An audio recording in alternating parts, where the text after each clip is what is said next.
Hey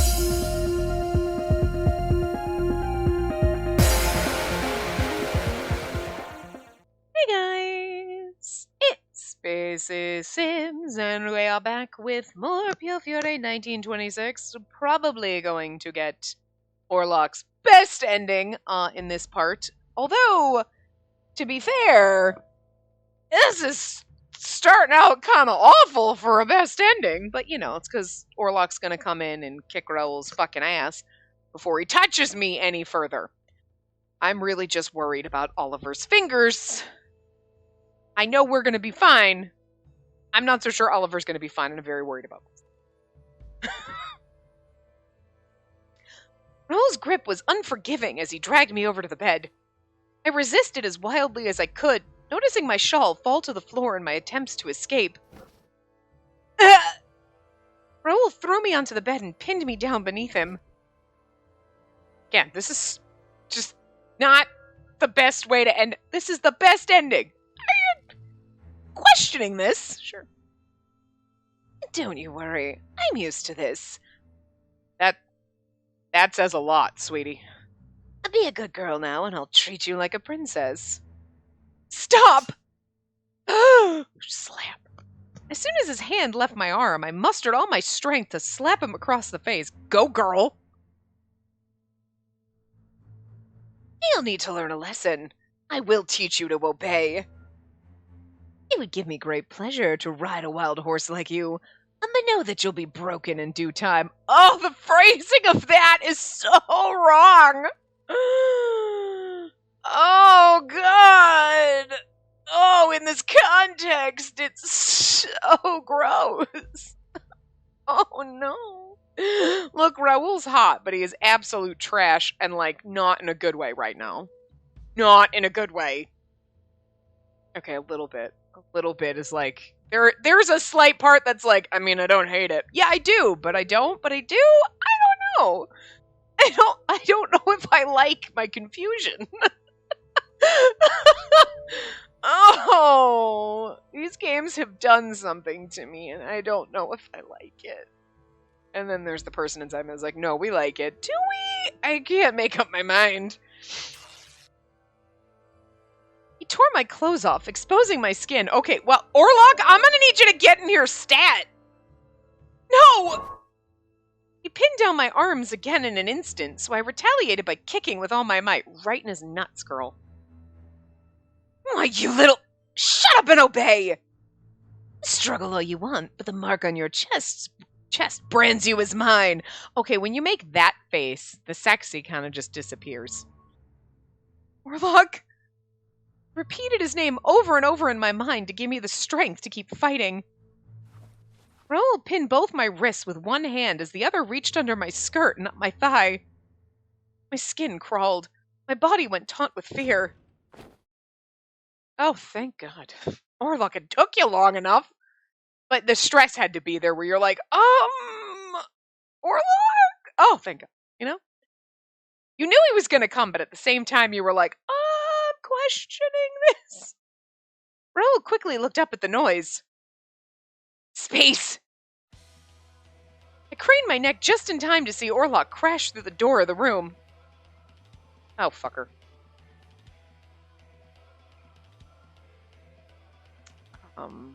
My graphics card needs to update. And because it actually popped up and told me this time, that means this is going to freeze and stop fucking working. So I'm going to go update that, and I'll be right back in 2.5 fucking seconds. Like, it'll be a split second for you. It'll be like 3 fucking hours for me. Good job. Okay. Oddly, that only took a couple of minutes. Took like 5 minutes. And let me turn my dryer back on. And okay, apparently I didn't even need to reboot my computer. So let's just hope that worked and whatnot. So, ahem. Or, oh, see? Well, it was long enough that the screen went black. So, anyway. Orlok's busting in. When he saw me, all emotions seemed to disappear from his face. The next thing I knew, I was in his arms, being carried away from the bed, and Raoul. What? You're that... Everything happened so quickly that Raoul could only sputter helplessly in surprise. Oh, hell yeah, you messed with the wrong fucking Again, Orlok looks like really unassuming and innocent. He doesn't look like he's gonna hurt you, and he will kill you. I'm just saying. You know? He looks harmless. Not when he's making this face. I mean, but he looks just slightly angry, like he might just, like, kick you. Not stab you, but he's gonna stab you, Raoul. He's gonna fucking stab you. God, I hope he does. Listen. When I looked at Orlok, I saw that his eyes were filled with rage. Good. Orlok set me down on the floor and took out his dagger, quietly walking toward Raoul. Oh, this is where you need to be real worried. Is he... Orlok! I shouted his name without thinking. Contrary to my fears, Orlok flipped over the dagger and thrust the hard handle right into Raoul's stomach. Raoul's body doubled over from the pain. With a quiet groan, he crumpled onto the bed. After confirming he was unconscious, Orlok searched Raoul and pulled out a gun. He quickly opened a window and threw it out, then rushed over to my side in seconds. How did he quickly open a window if we checked all the windows and they were locked? Or like, are we just stupid and don't know how to open a window? I'm just saying, she checked the windows and the door was locked, she tried the windows. Not that she would have jumped out the window, but I'm just saying. I'm just throwing it out there. Space, are you alright? Sorry for being so late. It's not your fault. I'm alright. I was just scared. Tears sprang to my eyes and blurred my vision. But more than anything, I was relieved to see Orlok. He picked up my shawl from the floor and dusted it off carefully, draping it over my shoulders to cover where I was still exposed. God, I made it in time. Hurry. Let's get out of here. With that, Orlok went to pick me up, but I stopped him. Wait, Orlok, I'm okay to walk. Really? Yes, I'm fine. Orlok stared at me worriedly, but still respected my wishes. Also, it'd be nice yes, pick me up and carry me, but also, if I'm walking, you can punch people when you need to, and we might need that. So I'm just saying. I will walk so your hands are free to punch people. Oh, poor Oliver! And the moment I accepted the offer to become the Visconti's lawyer, I knew that my death would not be a peaceful one. However, were that to happen, my boss would not accept it quietly. Of that I was absolutely certain. And perhaps that was why I detached from the current situation, thinking ahead to when I'd await his arrival in hell. Oliver, I fucking love you! You're not allowed to die. As I resigned myself to this unfortunate outcome, nearby shouts interrupted my thoughts. Ah! Sudden gunfire. There was only one idiot in Berlin reckless enough to open fire inside a stone dungeon.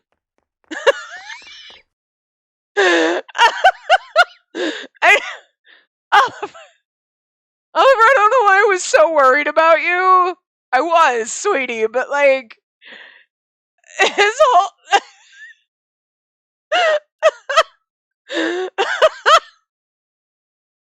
If I didn't love Oliver before, I think this would have cemented it so much. I'm just being like, I'm just gonna detach myself. Makes sense. I'm there for it. And then like, I'll see Gilbert in hell.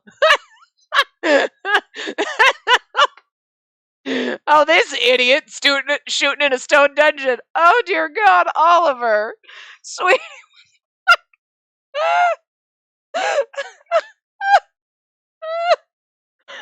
Oliver amuses me so much. I just want to pat him on the head for being so fucking good. Oh God.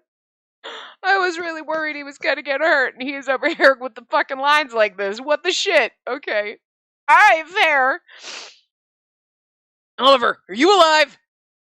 I heard Gilbert gasp when he saw the state I was in. I raised my head and stared at him. Oh, he's gonna say some fucking shit. Gilbert, damn you. You allowed them to abduct your treasurer, and you call yourself the Visconti boss. I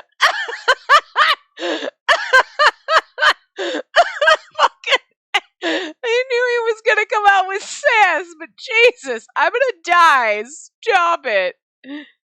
Gilbert looked shocked at the sudden scolding, despite my obviously dismal condition.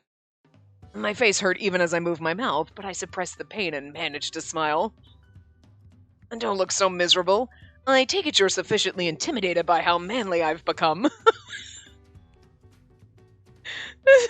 This is why I couldn't be on a rescue mission in this case. I would literally be on the floor in tears laughing. I'd be like, I know you're injured and I was worried you were dead, Oliver, but like, shit.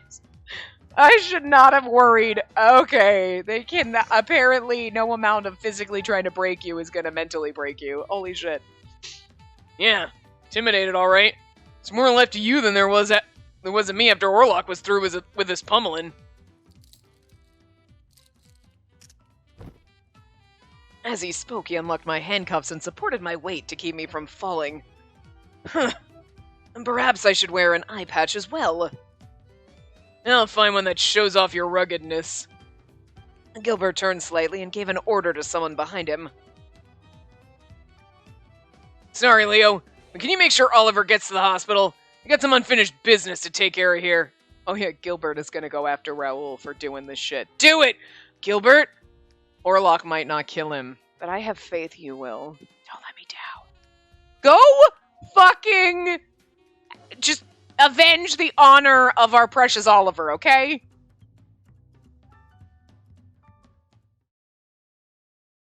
Like, this also kind of has to hurt Leo a little bit, because he kind of got, like, you think about it, like, Dante and Nicola, and okay, and that's fine, and like, okay, like, Gilbert and Oliver are cool, I mean, this is okay. I mean, he's still mourning Dante and frickin' Nicola, but then he's like, Oliver and Gilbert are my new home, and then, like, frickin' Raoul does this shit, and he's like, what the fuck? It's like, how could you not be mad that they hurt Oliver? How could you not be mad that they hurt Oliver? He's like everyone's mob dad grandpa. Grandpa. Like, he is like, just, who's gonna make us cookies? And then feed them to us, and then talk about potatoes? Like, what the fuck? Orlok and I had just left the room, and we're now making our way down to the corridor. I heard a gunshot from behind. Orlok was already turned around with his dagger raised. Raoul stood behind us with a look of contempt at Orlok, like he didn't have other guns on him, I guess. He didn't know what had taken place until he spoke. It seems your reputation as a monster was well earned. How else could you have deflected that? More surprising than Raoul's appearance was that he still held a gun in his hand. After Orlok knocked him out, I remember seeing him throw the gun out of the window, but he must have had another one hidden somewhere inside the room. And you're like, damn it, if only I had found that, I could have shot him when he walked in the door. Always look for guns hidden in rooms when you're kept prisoner, just in case your boyfriend comes to rescue you and you're leaving, and then the perp is like, hi, I have another gun because your boyfriend threw mine out the window. And he was preparing. That's like so many levels of preparation. Like, Raoul was like, well, just in case someone throws my gun out a window, I better have another gun stashed in the room where I'm going to put this girl. And then you have to be like, well, just in case my boyfriend comes to rescue me and throws the perp's gun out the window, I should find the gun that he stashed in the room for that instance. That's a lot! You know what I mean? And, like, why would Raoul have actually hidden a gun in the room in the off chance that he lost his gun? Like, you know what I mean? Thinking, because what you would be thinking is, what if she finds it and shoots me when I walk in the room? Yeah, better not put one in there. I mean, I'm just saying. That was kind of a stupid thought of his. Just now, your bullet almost hit her. I could tell that Orlok was trying to restrain his fury, but Raoul shouted back, of course! I was aiming for her! She belongs to me, and she refuses to obey. She must be punished for her disrespect. What are you... Gilbert? Are you alright, Senor Gerlandio? What? I can't pronounce his name, whatever. Hearing the gunshot, several Falzone soldiers came rushing to his aid. That sentence also was just like, blah, blah. Within moments, enough had gathered that we were surrounded. And they've insulted me. Kill them both. Orlok's stance shifted as he readied himself. I can't wait for Gil to kill Raoul. I kind of want him to. Look, Raoul's hot, but he also hurt Oliver. So, like, He kind of has to die now. Like, I'm not mad about the shit he was going to do to me, because, like, you know, we've done some of that shit in bad endings, you know, this is awful, but I'm kind of into it. Like, what? Like, so there's, like, sick, twisted, fucked up part of me, okay? Because we played enough of these games where, like, we have just slowly fallen off the degeneracy train. We slid down that hill and we're in the trash heap with everybody else, okay? Like, fine. I'm fine, okay? I'm starting to accept it. But, like, this motherfucker hurt Oliver, so, like, that's gonna be a no from me, bitch. I'm gonna have to kill your ass. Whatever you want to do to me is fine. Like, okay, because you're hot, so, like, whatevs. And that's how the degeneracy train works. Or dumpster fire, whatever, I don't know. But you get what I'm saying. I'm not sure what I'm even saying. Good lord. Orlok's stance shifted as he readied himself. And when he gets the crazy look, it's creepy, so we're gonna just wipe that off his face. Determined to resist? Your efforts will be futile. I don't know what's happening to his voice, but whatever.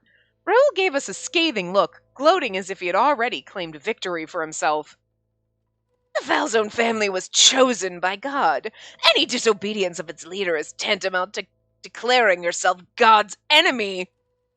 You heathens will pay for your transgressions with your lives. The soldiers' guns were pointed at us from all sides. Do it! Sorry, I clicked that too fast. Orlok covered me with his body and pushed me down to the floor. He then drew their attention by leaping toward one of the soldiers while avoiding the bullets. The surprised soldier fell easily under Orlok's strength and didn't stir again. Orlok made his way to the other side toward a soldier aiming at me. The soldier was knocked out in an instant. Orlok turned to face me, signaling me toward the gap he had created between the soldiers. I crept as low as possible and rushed through it. Orlok covered me as he followed behind. We managed to break through and... You two alright? Gil appeared with a Visconti soldiers behind him. Bullets whizzed over our heads from both sides as the families opened fire on one another. Could you imagine if Gil runs up, you guys alright, gets hit with a bullet, and then it's like, bullshit. In the narrow hallway where none of us could really move, I kept low and prayed desperately. Orlok shielded me, deflecting incoming bullets and knives this way and that. As he took down another soldier, a shot rang out from behind him. It was a well-aimed shot at me. No! It's too late. It was as though time had slowed. I saw Orlok rushing forward, but I already knew that he wouldn't make it in time. Well, maybe move! I shut my eyes and braced myself for the pain. Again, this is kind of bullshit. Like, I get it. There's a bullet, like, oh, when you're like, oh, time slowed, I can see him ducking.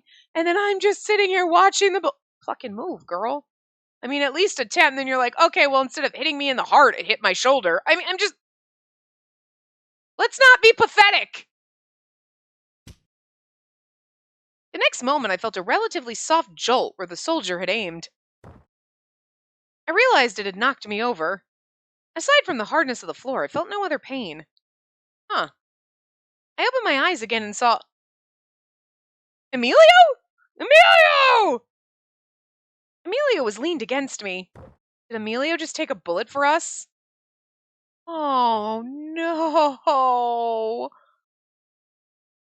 Oh, God. Are they gonna kill Emilio? That doesn't hurt as much as them killing Oliver, but it's kind of like, oh, that's sweet of you. He's like, thank fucking God, I've been alive for centuries. So he's probably okay with this, so. His body was slouched against mine for a moment, but then he slowly leaned over. I was accustomed to seeing him appear out of nowhere, but this time, I could see his white robe was stained red. Should he be bleeding if he's like an angel or some shit? He's been alive for a long time. Is he a vampire? I'm really confused what he is. Why? Strange. I had planned on escaping, but I suppose I have become quite emotional. Emilio's serene smile had become pained as he forced the words out. Oh no, it's kind of sad. Now, please, Don't let me die. Pray for me. Pray for my soul. Hey, but he's not human. What is he? Emilio raised his blood-stained hand, which shook slightly as he touched my cheek. You two must live your lives. His hand slipped weakly from my cheek. Oh, Orlok, why does your route have to kill everyone? Oliver's still alive. That's what matters, and so is Leo. Listen, I said those two had to survive. I didn't specify that also Emilio, so, my fault, sorry. It fell as his strength left him. No! I quickly pressed against his wound. Orlok and Gil were still absorbed in the noisy battle that raged around us. Ah! What a close one that was. It would have hit had he not gotten in the way. You should know that nothing will save you now. Anything you try will be a waste of time. Even if you both escape, you'll never outrun the church. The Key Maiden must be captured. Gilbert, please take care of her. Hey, don't tell me you're going to take him on alone. He's got an army with him. I can handle them. Your men might get in my way, and I'm not confident I can cover everyone. And I'm gonna bring an end to this now. I kind of wanted Gil to kill him for Oliver, but, I can also see why Orlok would kill him for me. And that makes more sense, because this is Orlok's route, but... Still, someone needs... You know what, Orlok, also? Avenge Oliver, please. Orlok turned and left with purpose. Gil shot at the Falzone, holding them off while he and a few of his men came to my side. You okay, Signorina? I'm fine, but... I held Emilio's body close, knowing there was nothing I could do to patch up his wound.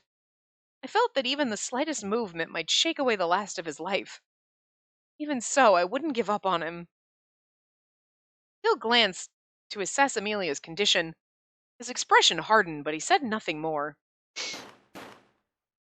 He returned his focus and gunfire to those who were still after me. As for Orlok, he flew down the corridor with blazing speed. Weaving through the Falzone soldiers, he evaded every attempt to slow him down. Bullet holes dotted paths along the walls.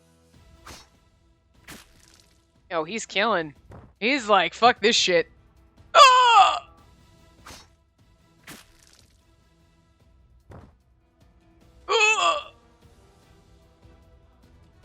You know, since we finished Birushana, I've kind of missed we have missed a lot of deaths. Those were the MVPs of that game. One by one, the soldiers fell as Orlok passed them, succumbing to deep and bloody gashes. I've seen this before. The scene was nearly identical to his battle against Yang in the Lao Shu. Behind him lay a long trail of bodies that were never any match for Orlok's strength. I heard Gil mumble beside me. Hey, look at that. He didn't kill a single one. That was the difference between then and now. Orlok was a different person. I was like, wow, he just was like, no, he's like, nope, just fatally, you're not dead yet, bitch. As the realization washed over me, I felt something else changing in my arms. I bent down closer to Emilio's face, feeling his body relax as he exhaled one final breath. Emilio! My anguished cry received no response. Emilio! It's not the last time we're going to scream Emilio, but in this route, sure. So, there you go. Or should have been... Should we cry soft while we do? You have both, so you can pick whichever one you want. Meanwhile, Orlok continued his assault, rendering his opponents incapacitated. Damn it! You're all useless! Raoul was the last one standing. All this time you've been saying that space belongs to you. Yes, and that's by order of the church. While Raoul had once again appeared to be a refined gentleman, he now exhibited a crazed hysteria. The Key Maiden belongs to the Keepers of the Grave. I am to attain great heights once I use the Key Maiden to break the seal to the relic. So you see, I never had any intention of killing her. My aim was to teach her compliance so as to ensure her utility to all who desired it. Her utility to all who desired it. Okay, listen. As if assaulting us wasn't going to be enough, you were going to pimp us the Okay, you know what? That's where I draw the line, Raoul. Look, I might have a man harem, but what I say goes in the man harem. You don't get to fucking decide that for me, you bastard. And you hurt Oliver. Stab him, Warlock. Listen, he's pretty, but like all of a sudden, you crossed a line now, bitch. I mean, you were already over the line when you hurt Oliver. But this is just even further. A few lashes to the back are nothing, as long as they do not kill her. It was unapologetically bolstered by the fact that Orlok couldn't disobey the church. Raoul's terrible laugh made my blood curdle. Orlok had listened in silence so as to fully understand Raoul's motives. There was a time when I would have felt the role of the Key Maiden needed to be upheld. I believed that every word from the church was the truth. There was no anger or sorrow in his expression, only a chilling cold. But things are different now, and the decisions I make are my own. What I see now is that you've tried to hurt her. Orlok raised his dagger with a look of hatred at Raoul. I think you have to kill Raoul. Can I just kill him this one time, baby? You go for it, sweetie. Now he looks scared. Raoul gasped and slowly moved back. Fine, I'll let you be. I relinquish my claim to Berlone and that woman. Do we have a deal? Orlok's seriousness instilled to frighten him. I saw his face warp as he begged to be spared. I wouldn't believe him. You know, it'd be funny if Orlok was like, fine, and then walked away, and then Gil's like, yeah, it's not fine with me, and then just fucking shot him and was like, fucking Oliver. Touch him. I'm just saying. Oliver deserves vengeance, you know? After a moment, Orlok gave a heavy sigh. I vowed to myself that I would never kill again. I have no desire to kill anyone. My hands have been stained with the sin of murder, which can never be washed away. I don't want to be burdened with any more sin. Well said! Murder is wrong! Raoul hurriedly agreed. His fear evaporated, leaving behind a sly smile. Orlok continued. That alone won't protect those precious to me.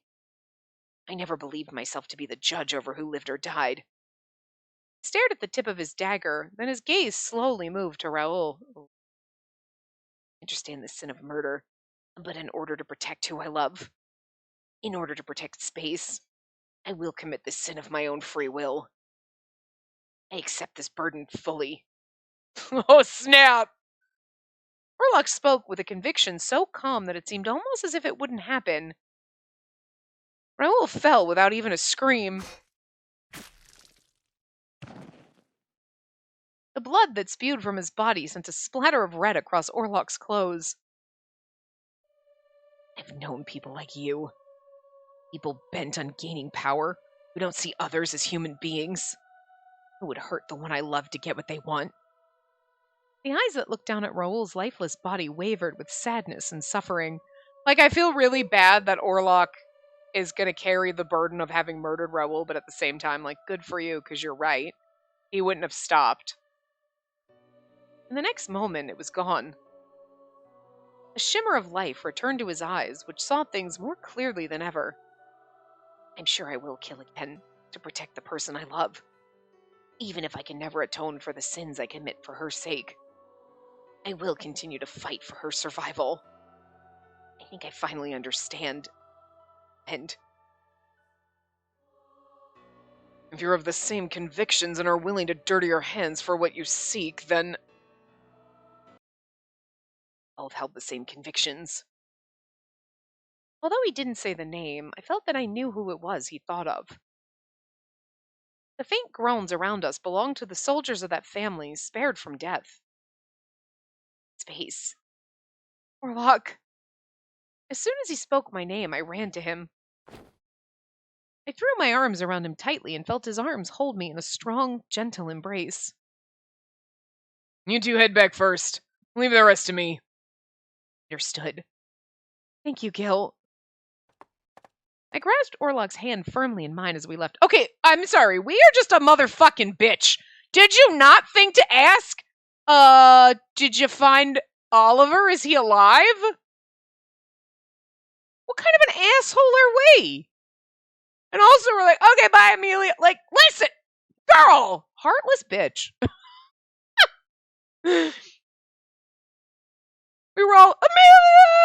And we're like, oh, hey, Orlok, what's up? Let's go home. What the fuck? This ain't no picnic. I knew Orlok was strong, but this is on another level. If he'd been in better shape when we last duked it out, I'd be 6 feet under right now. And if the old Orlok was here today, this whole place would be a graveyard.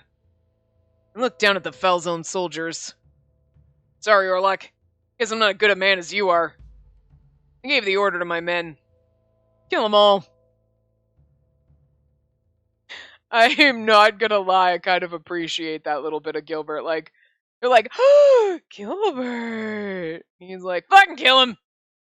You know what? That's his, like, you know what? I didn't get to kill fucking Raoul for hurting Oliver. I'm gonna kill the rest of these motherfuckers, even if they didn't have anything to do with it. You worked for that bitch. Bravo. Good job, Gil. Not mad about it. It was still dark outside, really. It looks pretty light right now. A chill hung in the air, soon to be driven off by the faint light emerging in the eastern sky. Yeah. Orlok! Orlok's face contorted. He held the base of his prosthetic arm as a sense of feeling returned. I'm fine. It's just a little sore. I wasn't injured in the fight. He shook his head, looking at me with remorse. Space. Sorry. Sinned again. I put you in danger, lost my way, and in the end, the answer I chose was to repeat my sins. But before Orlok could say any more, I hugged him as hard as I could. Space. He couldn't hide his surprise, but he soon embraced me in turn. No matter how many sins you commit, even if everyone we know turns against us, even if we're condemned by the church, everything you've done for me has only made me love you more. Just as much a sinner as you are, and nothing will change that. All I want is to live my life with you. I'm so glad you're safe. He came to rescue me when I needed him most. It's really weird because, like, I don't think she's supposed to be saying that to him, but it's not in the text, but in the normal, you know what I mean? So, like, fucking A, Tim! Figure your shit out! His life was just as important to me as mine was to him. Space. We pulled back just enough to see each other. The light that shone behind each of his eyes came through like the stained glass windows of a church. Oh, the disciples. What Raoul said was like the truth. I can no longer ignore what the church is doing if it means you'll be harmed. We may run from the church all our lives, moving from one place to the next. We may not be able to call any one place home. There may be times when we'll need to fight again. Despite the risks, he didn't look afraid. I saw only the courage of his mind and heart. But I still don't want to let you go. I want to be with you. I'm sure this is what you want. I knew Orlok wanted to be honest about what we might face ahead. I'll keep fight. Oh, that's him. I'll keep fighting for you. For as long as it takes. Then I looked straight back at Orlok and expressed to him the feelings in my heart. I'll fight alongside you. My home is wherever you'll be. Nothing else matters. As he listened, I saw on his face a happy smile of relief. You. And no matter what stands in our way, I'll never leave your side. Orlok. Oh, a bloody CG. Because he's covered. They were like, he's covered in blood, but we've got to leave it in the CG. Of course we do. He pulled me in, protecting me from every danger, and I held him with love and gratitude. Words were no longer needed. It's so pretty, though. He looks actually, like, really legitimately pretty and not, like, adorable baby-faced in this, even if he's covered in blood. As our lips met, it was with a new emotion. We shared the deep, passionate kiss of lovers. I mean, were you not already sharing that? As we gave into the desire that consumed us, dawn began to break across the sky. Just then we heard a sound carried from afar. The sound of the morning bell. Not even that could pull me away from him. I thought of nothing except the two of us. That we would share our lives together forever. It's so funny because, like, when you see that CG, Orlok is, like, taller than us and very manly, and then all of a sudden it comes back here and you're like, he looks like he's, like, 4 feet tall and adorable. You know what I mean? They made him, like, sweet and adorable and little, even though he's, like, taller than us. He still looks baby face and, like, he'd be, like, little. You know what I mean? So it's just such a weird freaking thing that you're like, my brain can't wrap around it, you know? In time, our lips parted, and behind Orlok, I could see the morning sky had brightened. Can't stay in this town for much longer, but there's one last thing I need to do as a disciple before this is all over. Yeah, you never wrapped up the Johann shit. There's someone I need to see in order to complete my final mission. It wasn't impatience that drove him forward, but the desire to see things through to the end. I felt the same way that he did. He would need to resolve things with Johann once and for all. I understand. Let's go, Orlok. It was like the perfect, and then like we're at the end. No, we're not. A bamboozlement, man. We nodded at each other and set off side by side. Sunlight illuminated the path ahead, as if showing us the way.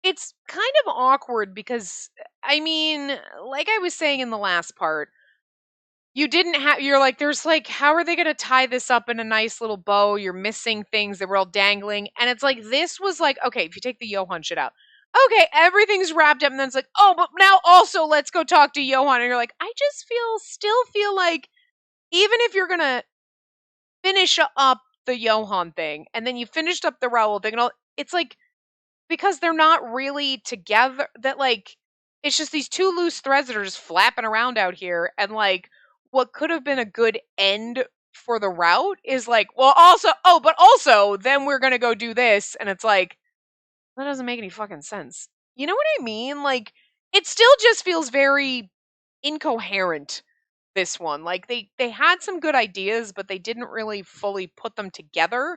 Where, like, at least in Gills, they kind of all came together. Like, you had the whole Eugene thing, but then Eugene was working with Yuan, and then, like, all of that kind of, like, you know, it kind of made a little more sense. Like, this year, like, I don't, like, it's two totally fucking separate things, and it's not like you wrapped up the Johann stuff, and then you were dealing with Raoul or whatever. It's like, this is coming after, and it just feels like that, wait, so we're not done? Now we got to do a whole other, like, freaking thing that's either going to be very half-assed, like, hey, I'm sorry about your brother. It's cool, man. Fist bump, we're bros now. Or, like, now we're going to have a whole other climactic scene, and it's like, that just feels weird. So, like, not really sure which way you're going to go with this, but I'm just prepared to be disappointed with it. Like, I don't know. I just, Orlok's route just feels very incohesive to me. And, like, all over the place, and like good ideas, poor execution, I think. Like the scenes in itself and the route itself overall, like bits and pieces, like you're like this bit and this and everything, but it's like when you look at it, you're like it's three stories that you just were totally and they didn't actually tie in together at all. Like it's just weird. It's not, I don't know. You know what I mean? It's like taking two different puzzles and putting them together, and you're like the pieces might fit, but it's a fucking mess.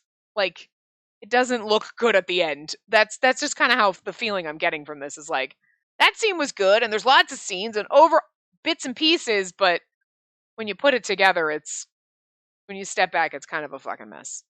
I don't know. We walked through town until we reached the casino. Henry contacted Johann on our behalf to set up a meeting for later today. The breeze that blew past was sweet and woodsy. Together we climbed up the hills and through the sunlit paths of the forest. We found ourselves at the same abandoned factory where we met Johann before. The person we had come here to see was already waiting for us. Sensing our presence, he turned to face us as we approached. Johann, I came here today so we could talk. Orlok met Johann's eyes without hesitation. His presence conveyed the firmness of his purpose, but without any signs of hostility. Don't you think we've already talked enough? When Johann responded, I was surprised to see that he didn't speak with the same sense of turmoil that we saw from him at the church. His face was placid as he pulled out a dagger. I have absolutely nothing left to say to you. We're gonna fight now. It's like, if they have to fight, then it's a whole nother climax thing, which just feels fucking weird and forced. But if they don't, it's also fucking weird. But if you didn't have this confrontation with Johan, it would have been like, what the fuck about that? You know what I mean? So it's like, this was never going to play out well, where, again, it's cohesive. It just makes no motherfucking sense. But no matter what they did, it was going to suffer from that because they didn't think about it. You know what I mean? Like, how are we going to tie these together so all the paths merge at the end? You know? And, like, maybe I'm misremembering Gills, but I feel like they all kind of, you know what I mean? Like, because they started working together. So, like, the Leo thing kind of wrapped up fine. And, like, but, like, it would have been like if Raul had found Johan and then they kind of worked together and then that kind of all happened at one. Like, I don't know. It would have made a little bit. It would have been weird, but it would have made more fucking sense. I don't know. Too many plot lines. Orlok took out his own dagger with a sigh, as though he already knew this would happen. Orlok, Don't worry. Please wait for me over there. after reassuring me, he took another step toward Johan. Let's do this! Johan rushed forward and prepared to strike. Orlok moved forward to meet him. He blocked the blow from above with his dagger, then pushed back against it, I'm assuming. Not again it. It was enough to throw Johan off his balance, but he recovered quickly enough. Johan pressed forward to attack, and their blades collided again and again in a flurry. While Johan's movements were rough, he was driven by pride and powered by strength. Too slow.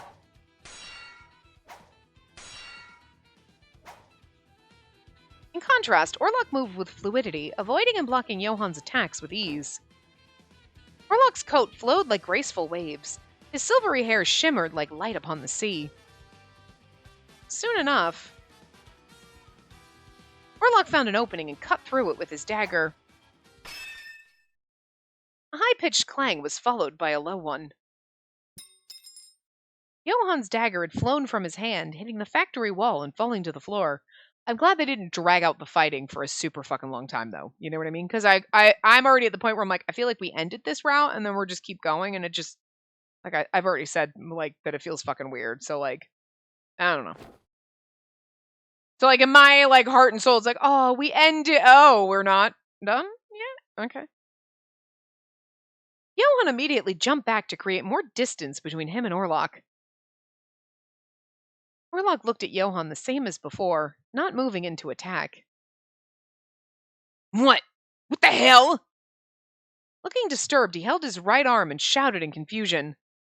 He didn't seem to be bleeding, but perhaps he felt something else that caused him pain. You can't possibly be stronger than before.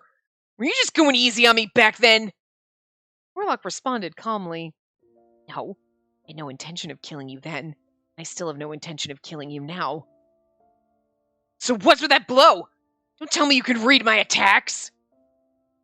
I can learn someone's habits after a few rounds, but I'm sure you can do the same. If there's anything different about my strength today, it's from an internal change. Orlok tightened his grip on his dagger as he looked at it. Why do I use this Fusetto? What am I fighting for? What am I killing for? Finally decided what those answers are. Just as he had told me earlier, he confronted Johan with the same words. Johan, you're not my target.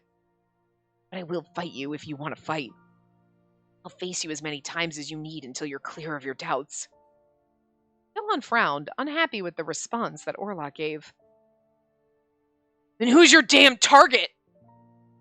Those who cannot be forgiven. Don't tell me you'll be God's eyes and smite those you've judged to be sinners. Johan was still trying to provoke him, but Orlok wasn't fazed in the least. Wrong.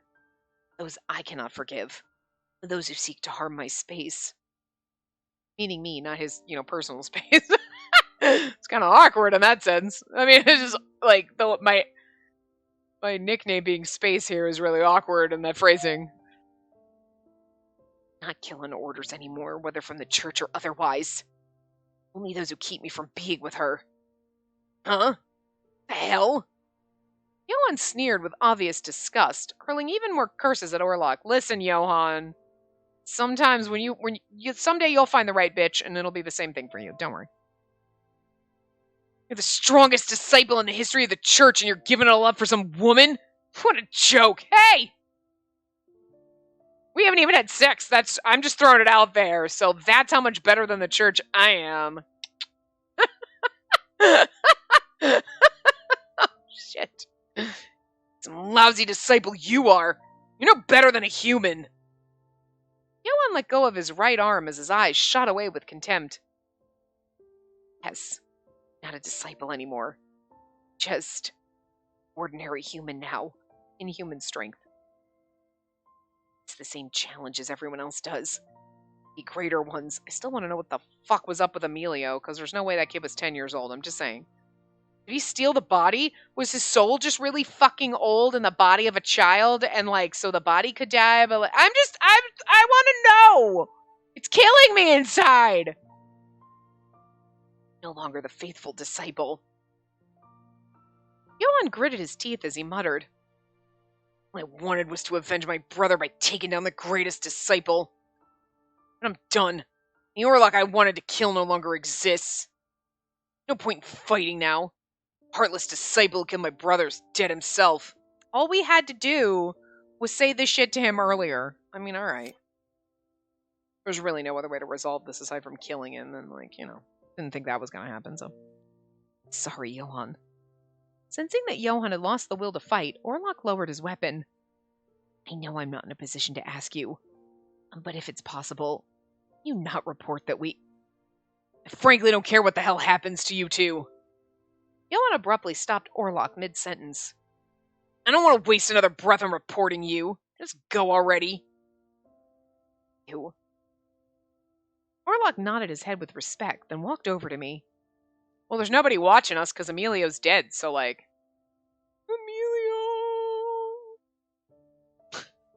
Let's go, Space. I took the hand he offered me, grateful that no more blood had been spilled.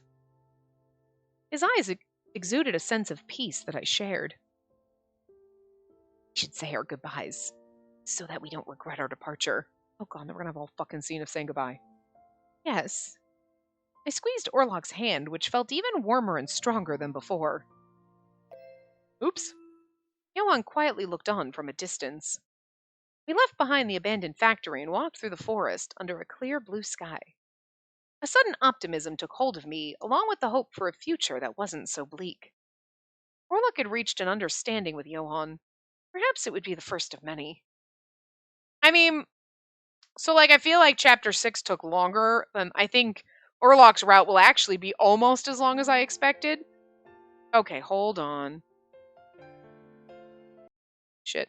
Gotta turn the, Sorry, I gotta turn the volume off because I can't skip this. We can't skip this.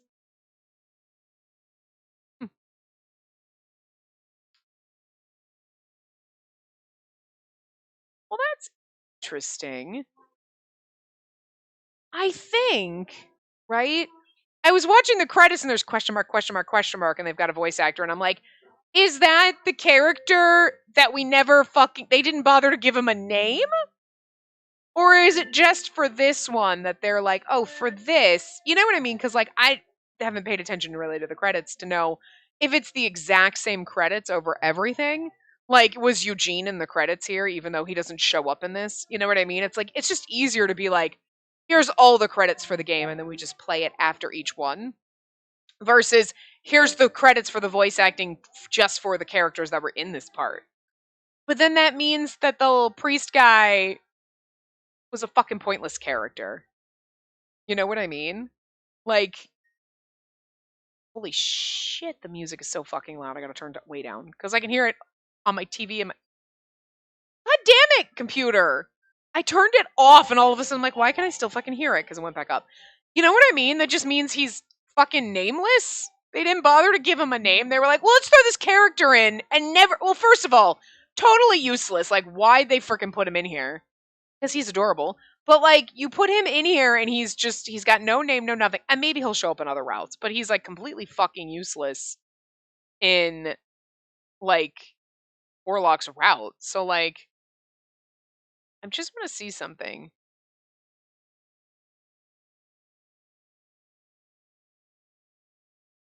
I mean, I don't see in here, like, anything about, I'm gonna turn the volume back on, sorry. If he has a name or not like that. It doesn't say that in the little section about the characters. I went over to look, but it's weird that his name is question marks. You know what I mean? Like, you didn't give him a name. But we'll see in other ones. Again, like I said, I didn't notice if it was everybody, but anyway. After they left, everything was quiet again. I let out a heavy sigh and looked up. Oh well. Are you good with this, brother? God knows what I'm gonna do now. I don't want to go back to the church just to work for that holier-than-thou bastard. Doubt they'll even let me join the trials after everything that's happened here. I wonder if that casino guy's hiring. Probably got some shady work behind the scenes. Yeah. If he needs me, that'll secure my place here. Well, it looks like I made up my mind. That's actually kind of cute that they have a little like thing. This is like the after story for everybody else. There they go. Must be sad to see him leave, sister. Yes, but at least I was able to bid them farewell this time. I thank God for leading them back here one last time. Now, I've been able to see with my own eyes that they've found their way, which is why I'm not too worried about them. I'm certain they'll do just fine. Leo's over there like, I fucking miss him. Who am I gonna be mad at now? Jesus Christ, computer. Keep the fucking volume where I put it. You didn't need to give him a piece of your mind. I'm good. It's not like there was much for me to say to him anyway. I see. Well, what's next for you now, Leo? Got any plans? I know I'll be going back to the Falzone family. I'm a traitor to them. I've said it before, but if you need a place to stay, you're always welcome with us. And I realize there's a certain way I want to live. One that'd make Dante and Nicola proud when I see him again. I think the Visconti family values pride and honor in that same way. You've built it up to be a fine place for people like me. But I still need some time to sort out my feelings. If you don't mind, please give me a little more time. I'm in no hurry.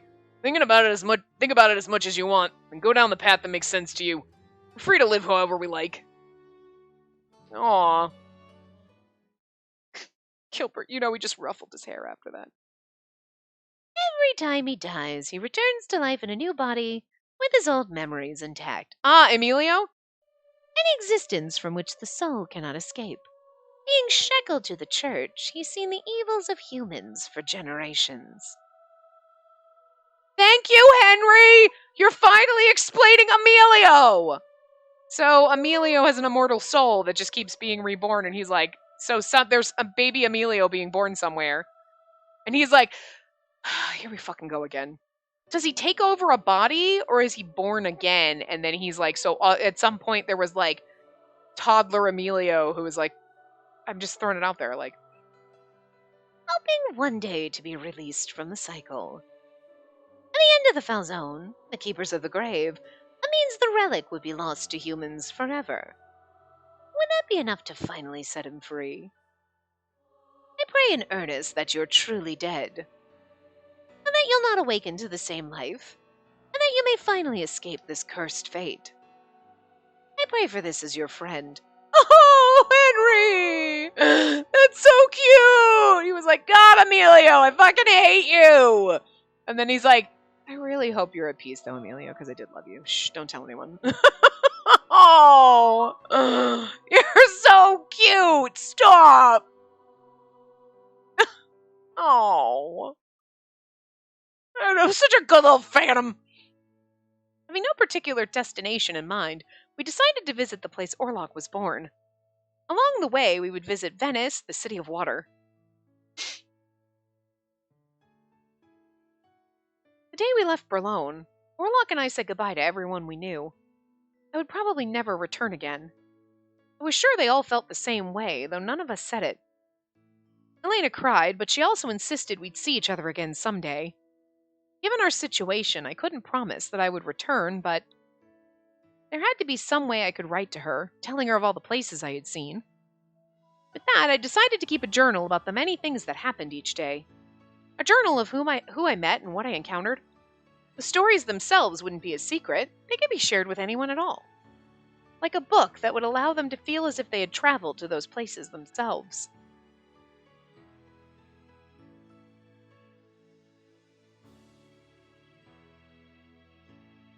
For now, night had fallen once again. We were at a restaurant along one of the canals in Venice, I'm assuming, because it just says Canals Venice, enjoying the local fare as well as each other's company. This tastes so good. Mouth-watering bacala mantecato? Mantecato? I can't. Okay, I read over. Made with dried salted cod and whipped into a paste. Sardines marinated in vinegar with a refreshing tang which was difficult to stop eating. Venetian polpette? A specialty which included endless varieties, all of them delicious. Some in marinara, some finished with butter and white wine, and some blended with minced vegetables. This one's made of fish! You have to try it, Orlok! The fresh flavors of the fish were brought out by the balsamic vinegar and onions. Ah, thank you. I just tried this one, but both of them taste good in different ways. Orlok pointed to one of the many plates that decorated our table with bright colors. Well, aren't you two a picture? The man smiled as he cleared a couple of empty dishes. Do you think? Yes, a lovely couple. The smile on Orlok's face was bashful, but I could see how happy he was. As the man left to return to the kitchen, we huddled close together. I'm glad he didn't say we look like siblings. Maybe people can tell we're a couple. And you don't feel embarrassed, Orlok? These days, no one ever mistook us for brother and sister. I mean, there is a difference between, like, oh, we chastely kiss on the cheek and then we got our tongues down each other's throats. So, like, you know, we've just crossed a little bit of a line where we stop being, like, just chums who are kind of in love with each other to, like, yeah, now we in love. Like, it's official. I mean, I kind of figured we were the whole time, but I mean, I guess really not. They have taken a long motherfucking time, is all I'm saying. Like, Jesus. Most of the time, people would make remarks like we looked perfect for each other. I was delighted, of course, but I always felt a bit embarrassed by their knowing looks and meaningful smiles. Yeah, because they're like, and you're like, what? No. Again, the awkward virgin thing makes absolute sense in this route. Orlok gave me a slightly bewildered look. But we are a couple, and knowing that everyone sees us that way is a very good thing. After all, everything to me. That's adorable. I felt myself blushing. Orlok was probably well aware of the effect it would have on me. I noticed recently that he was much more confident saying such sweet things to me. Orlok was maturing more and more each day. Oh, girl, someday that's going to be a problem for you. Unless you're willing to put out. She's over there like, thank God, Orlok, I've been waiting. At this rate, it wouldn't be long before I was completely at his mercy. Oh. I was already in the palm of his hand, but I knew it was a hand that held me lovingly, that protected me, wanted me to be happy. After dinner, we strolled through the streets. What a beautiful city. The Queen of the Adriatic. As we walked over a bridge, it all feels so nostalgic for some reason. I saw a lot of things today, and the gondola was fun too. It really was. Ever since I left with Orlok, everything I encountered was new and special. Oh, look, Orlok! Oh, we get a lovely CG. Oh, we both have, like, goofy little baby face. It's so funny because there's something about the faces on both of them that is kind of slightly off. Every once in a while, these CGs do that. You're like, it's so pretty. There's slightly offness to it. Again, it's the Nicola front-facing sprite effect where all of a sudden you're like, oh, wait. Questioning. Like, you know? Like, it's almost there. But he looks slightly, like, you know what I mean? There's just something slightly not perfect. It's such a pretty CG, but, like, in a slightly off way. You know what I mean? I don't know. The emotion and the intent is there, but the art is kind of slightly off for me. I think it's because, like, his eyes look like they're down too far, and, well, she always looks a little goofy, but, like, you know what I mean? Like, it's not, there's something proportionately off in the features for some fucking reason. Like, am I the only one that sees this? Or people like, no, it's goddamn beautiful. Or they're like, nah, I can kind of see it. We're like, it's like 98% there. You're like, it's so pretty. It should be so good, but there's something like just slightly off. You know what I'm saying? But the intent and the emotion that's supposed to come out on this, I'm there for that though, you know. The sky was filled with brilliant stars. We caught their reflection in the water, seeing the sparkle of lights from all around. The stars above us and the stars below us are really beautiful. I'm glad I was able to bring you to Venice. Orlok's voice was bright and happy. As each day passed, I saw him become happier with life, all our new experiences. Of course, I felt the same way. We'll travel all over the world, but we'll always be together. I promised I'll never let you go, no matter what. Orlok felt safe and loved in his arms. I want nothing more than to see the world with you, Orlok. We smiled as we thought of our future together. Didn't know what awaited us on our journey. The difficulties, the obstacles, and the ill will of the past all seemed so far away. Orlok's vow to live his life for me and mine to live mine for him would always endure. For the rest of my life, I'd hold on to the happiness of every moment. Orlok and I were just beginning the long path we chose together of our own free will. Like the way he's like holding her hand and his arms around her is really beautiful. Their faces are goofy, like kind of off, but like the rest of it. It's like really pretty, you know what I mean? It's what I love this game, and I loved the first one, and the art is usually so beautiful, but every once in a while, the thing that bugs me is you're like, it's so there's always a little somewhere where you're like, the art is so beautiful, and then you get the next teacher, you're like, it's so oh, what happened? Like, you know what I mean? Like, it's so weird. It's the Nicola front-facing of CG, like, sprite effect. Where, like, he's goddamn gorgeous and he faces forward and you're like, what's with the ET eyes? It's off.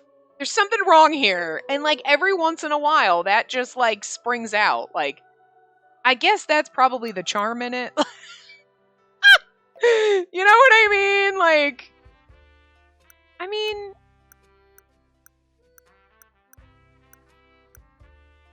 So we got music. What's the arias? Like after stories? Oh, these are just... Okay, no, those are the arias in the middle of the thing, so you can watch them.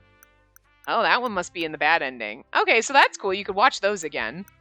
Progress. I was just wondering, because you know how, like, yeah,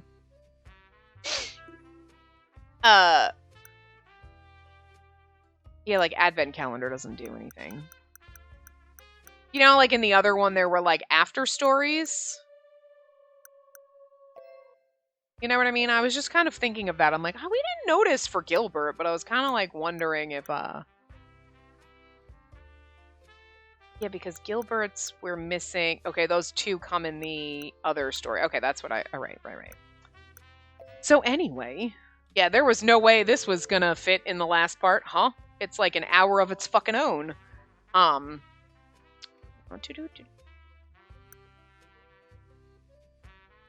So, oh, that's annoying. That damn game that does that shit. I hate that. A should, like, let you see if there's another version of the CG, and if not, it shouldn't do anything. I hate the fact that the A button will then go back. That's what the back button's for. Fucking stop it. I hate it when games do that. You know what I mean?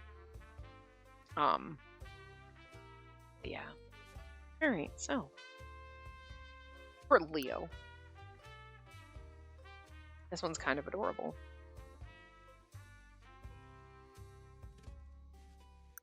We'll go back. Oh, baby! This is the only time eyes the size of your actual fucking head are acceptable is when it's little baby sprites like this, okay? When it's little baby, it's okay that your eyes are this big. It is not okay that as a fucking adult woman her eyes are this big, okay? It's not. But, like, on this, it's fucking sweet. Look at this. This is, like, the best Orlok CG fucking ever because it's so fucking adorable. And yes, Rosberg, I also want to just ruffle his adorable tiny little fucking head, okay? I'm sorry. Like, look at... So cute! Stop it! It's like a little kitten with giant eyes. like, again, this one is just, I think this might be my favorite. I mean, he's covered in blood and everything, but like, Orlok just looks so different. He doesn't have the baby face that he has, like, in all the sprites and the other CGs. And this, he just, like, actually looks like a fucking grown-ass man. Like, he's 19, so, I mean, that's a baby to me. But, like, we're an 18-year... He shouldn't look like he's 12. Okay, let's be real. For me, 19-year-olds look like they're 12. So, like, actual me looking at Orlok, like, look at you, you're adorable, you're, like, 12! That's how, like, most people, like, around 20 and under look to me, like actual fucking children. Like babies. But, like, you know, in an Otome game, he shouldn't look 12. Like, he looks like, to her, he would look like this, like an actual fucking adult. I don't know. So I appreciate that it's different. You're like, Orlok, what the fuck? When did you grow up? And, like, the feeling behind this one and just, like, the background and the light shining should be so beautiful. There is something slightly... Okay, her face looks derpy as fuck, but, like, that's what we kind of expect most of the time with our heroines. But his face is slightly off, too. Even though, at first, like, his eyes are beautiful, but, like, there's just something slightly off about it, which is just, like, ruining it for me, which is unfortunate. Because it should be so freaking pretty, and in essence... and the feeling and the emotion and, you know, whatever, the intent behind it is beautiful. The execution is, like, it's almost there. That's that, moment, you know? And that was all of them. Oh, okay, this one there's 2, and the baby Orlok one there's 2, so sorry. We were, okay. That's not a good look for you, girl. What's even cuter? Stop it! I kind of just want to end on that one. I mean, it's kind of sad because the best one of the 2 of us together, honestly, is like this one. I hate to say it, that is my favorite out of all of them. Even though he's covered in blood and it's weird, there's something about it. You're like, Orlok? Well, hello. Like, instead of like, oh, you're cute and adorable, this is like, oh, hey, you know? I want to see grown-up actual adult Orlok now. Like, what's he gonna look like when he, like, looks like everybody else who is, like, in their mid to late 20s but looks like they could be anywhere from, like, 25 to 40. You know what I'm saying?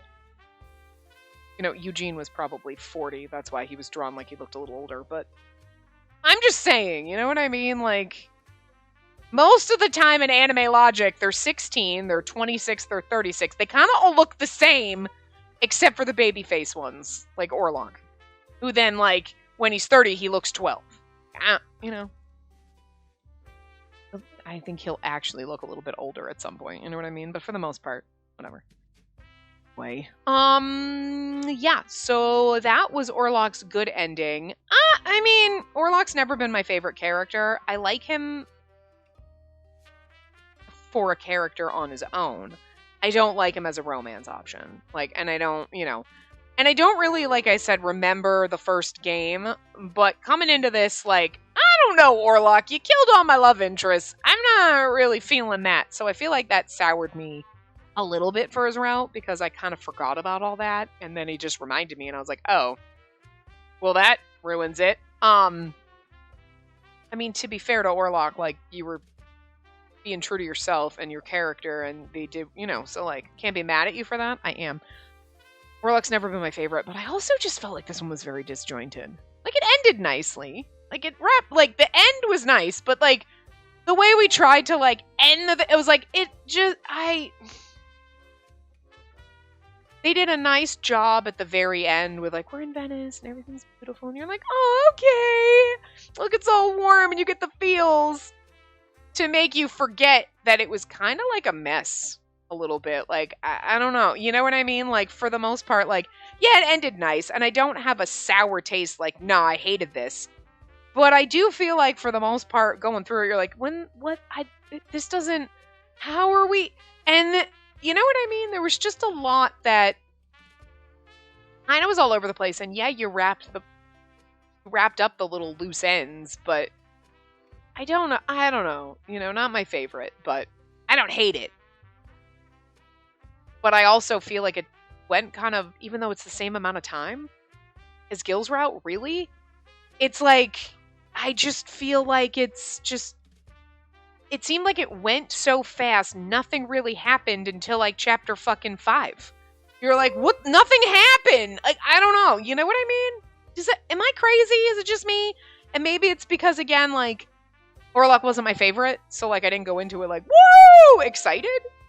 But I feel like then I shouldn't be as disappointed. Like, I was like, I'm going into it, it's Orlok. Okay, cool, it'll be fine. And it was like, oh, well, you know. So I don't know. I don't know if it's me. So let me know what you think. If Orlok was your favorite and you got to this point and you played it yourself, or like watching this, whatever, were you like, nah, it was awesome? Or were you disappointed? You know, like, how did that work for you? Your opinions of Orlok, like, I mean, my opinion of Orlok didn't change, but like the route itself, like if you loved Orlok and loved his original route, was this disappointing for you? Or was it just like me feeling about it was just because Orlok isn't my favorite, so I wasn't coming into it super psyched. You know what I mean? I feel like Gil's route was really good, and compared to the two, Gil's was way better. But like, is it because I like Gil a little bit better than Orlok? You know what I mean? Okay, the only thing about Orlok's route, the redeeming factor, the best fucking part of it was definitely Oliver, okay? I know, someone's out there like, but Oliver. Yeah, Oliver's fucking perfect. And I'm really gonna fucking miss him. Because we're not doing another route next, we are going to start his tragic bad ending, which probably will take 2 parts because it's 2 chapters. So I'm just going to assume, like Gil's, it'll take at least 2 parts to do the bad endings. So we're going to start that in this part. So anyway, I will see you guys. Hold on, I'm going to make sure that this doesn't. Yeah, we don't want the screen to go black while we're ending. Anyway, I will see you guys next time.